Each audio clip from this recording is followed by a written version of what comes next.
Dirty money નેમથી ઘણા પુસ્તકો છે, પણ જો તમે dirty money the true story of a world class financial fraud યે ડેન મેક્રમ એ લખાલી છે ની વાત કરી રહ્યા હો તો તે ખૂબ જ રસપ્રદ છે. આ પુસ્તક જર્મન ફિનટેક કંપની વાયરકાર્ડના મોટા સ્કેમ વિશે છે. નિકલે પ્રમાણે તેની મુખ્ય માહિતી છે. પુસ્તક વિશે મુખ્ય પોઈન્ટ. વર્તા. આ પુસ્તક એ બતાવે છે કે કેવી રાઇટ એક નાની પેમેન્ટ કંપની જર્મનીની સૌથી મોટી ટેક કંપની બની ગઈ અને પછી ખબર પડી કે તેમાં $2 બિલિયન અંદાજે 16,000 કરોડ રૂપિયાથી વધુ ગાયબ હતા. જર્નલિઝમ. ડેન મેક્રમ જે એક ફાઇનાન્શિયલ ટાઇમ્સના પત્રકાર છે, તેમને વર્ષો સુધી ધમધમકી અને જાસૂસીનો સામનો કરીને આ કૌશંત સ્કેમ બહાર પાડ્યું હતું.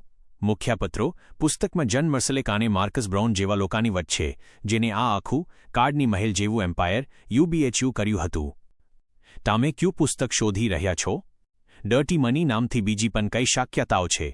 1. Netflix series. ડર્ટી મની નામની એક ખૂબ જ ફેમસ ડોક્યુમેન્ટરી સિરીઝ 5 છે, જેમાં અલગ અલગ કોર્પોરેટ કરપ્શનના કિસ્સા છે, જેમ કે વેલ્સ ફાર્ગો, HSBC અને ફાર્મા સ્કેમ્સ.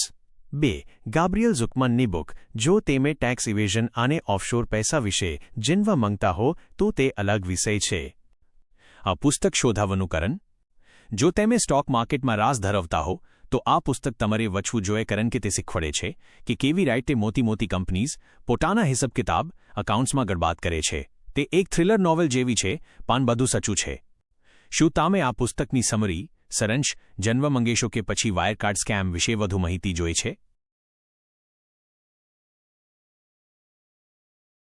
ચલો હું તમને વાયરકાર્ડ સ્કેમ અને ડર્ટી મની પુસ્તકની મુખ્ય સમરી સારાંશ સમજાવું. આ કોઈ ફિલ્મી સ્ક્રિપ્ટથી કમ નથી.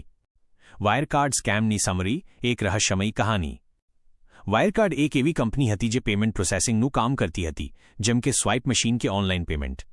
બધાને લગતું હતું કે આ જર્મનીની ગૂગલ બનશે, પણ અંદર બધું પોકલ હતું. 1. ગાયબ થયેલા $2 બિલિયન. પુસ્તકનો સૌથી મોટો ટ્વિસ્ટ ત્યારે આવે છે જ્યારે ઓડિટર્સને ખબર પડે છે કે કંપનીના બેંક એકાઉન્ટ્સમાં જેટલા પૈસા હોવાનો દાવો થયો હતો તેમાંથી €1.90 બિલિયન $2 બિલિયન હતા જ નહીં. આ પૈસા ફિલિપિન્સની બેંકોમાં છે તેવું જૂઠું કહેવામાં આવ્યું હતું. 2. ગોસ્ટ કસ્ટમર્સ અને ફેક સેલ્સ. ડેન મેક્રમ લેખક એ શોધ્યું કે વાયરકાર્ડ પોતાનો નહો પ્રોફિટ વધારીને બતાવવા માટે ફેક ટ્રાન્ઝેક્શન્સ કરતી હતી. તેમને એવી કંપનીઝના નામ લખ્યા હતા જે અસલમાં અસ્તિત્વમાં જ નહોતી. 3. જાન મર્સલેક. અસલ જિંદગીનો વિલન. આ કહાનીનું સૌથી રહસ્યમય પત્ર જાન મર્સલેક છે. જ્યારે સ્કેમ બહાર આવ્યું ત્યારે તે રાતોરાત એક પ્રાઇવેટ જેટમાં બેસીને ભાગી ગયો. આજ સુધી કોઈને ખબર નથી કે તે ક્યાં છે. કેટલા લોકો કહે છે કે તે રશિયામાં છુપાયો છે. 4. સચ્ચાઈ દબાવવાના પ્રયત્નો.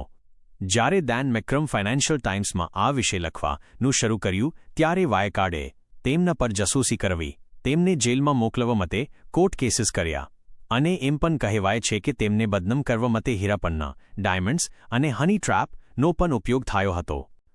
પુસ્તકમાંથી શીખવા જેવી વસ્તુ. 1. Too good to be true. જો કોઈ કંપની ખૂબ જ ઝડપથી વધતી હોય અને તેનો બિઝનેસ મોડેલ સમજાવવામાં ખૂબ અઘરો હોય તો તેમાં કે ગડબાદ હોઈ શકે. 2. ઓડિટર્સની ભૂલ. આટલી મોટી કંપની હોવા છતાં અર્ન્સ્ટ અને યંગ EY જેવી મોટી ફર્મ આ સ્કેમને વર્ષો સુધી પકડી ન શકી. 3. હિંમત. આ પુસ્તક એક પત્રકાર જર્નલિસ્ટની હિંમત બતાવે છે જે મોટી સત્તાઓ સામે લડ્યો. શું તમે જાન મર્સલેક કેવી રાઇટ ભાગી ગયા?